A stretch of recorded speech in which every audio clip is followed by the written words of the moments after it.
Шын ғашықтар қосылмайды дегені рас екен ау шамасы. Абай мен Тоғжан да сол шын ғашықтардың бірі бола білді. Қалай дейсіз бе? Абай әкесімен араздасып жүрген сүйіндік үйіне барғанда сыңғырлаған шолпы дауысын естиді. Оған қатты қызыға бастайды. Содан небәрі 13 жасында сыңғырлаған шолпы иесі Тоғжанға ғашық болған.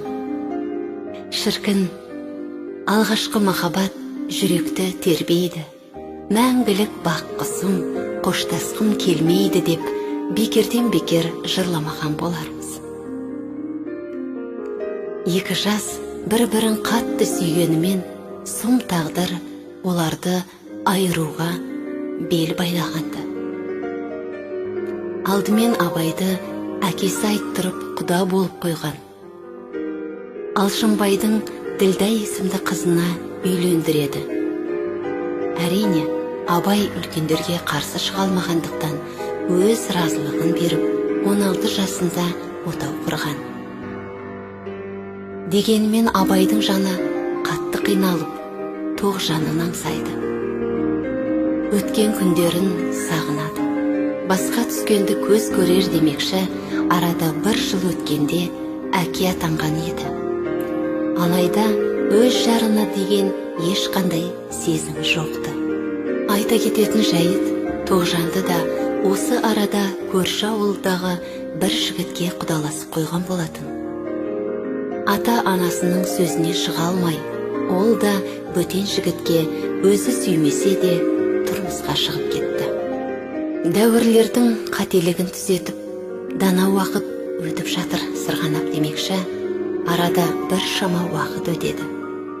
Абай атамыз да Шүкіман апамызды жолықтырып, оған үйленген болатын. Екеуінің үйленуіне басты себеп Шүкіманның бейнесі Тоғжаннан аумайтын қыз болғаны. Жастары да Абайдың алғаш Тоғжанға ғашық болған жасына сәйкес келсе керек. Алайда Шүкіманның сыңғырлаған дауысы мен толықсыған бетіне өз есімі жараспайтын еді. Сондықтан да оған Абай атамыз Айгерім деп ат қойған болатын. Екеуі бақытты ғұмыр кешіп жатқанымен, алғашқы ғашығының орнын ешкім баса алмады. Бір күні Абай саяхатқа шығып, достарымен бірге адасып кетеді. Сөйтіп, 3 күн бойы боранда қалып қояды. Сондағы бір кереметі, жапан даладан оларды Абылғазы іздеп тауып алса керек. Бораннан тоңып қалған олар жақын маңдағы ауылға түнеуге барады. Алғашында бұл алғашқы махаббаты болған Тоғжанның ауылы екендігінен беймәлім еді. Тағдырдың өзі бір керемет қой. Тіпті түнеуге тоқтаған үйі дәл өз ғашығының отауы болып шықпасы бар ма? Бірақ та бораннан қатты әлсіреп қалған Абай төсек тартып жатыр. Ешкімге қарауға мұршасы жоқ. Әйтеуір түстерімен арпаласып жатады. Тоғжан болса, Абайдың қасынан бір елі шықпай, Тәңірден оның тезірек жазылып кетуін сұрап жалбарынады. Тіпті таңға дейін қасында болып жылап шығыпты.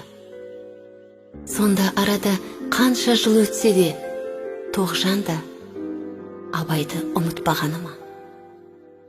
Оған берер жауабымыз, иә, ұмытпаған. Ұмытса, осыншалықты қиналмас еді.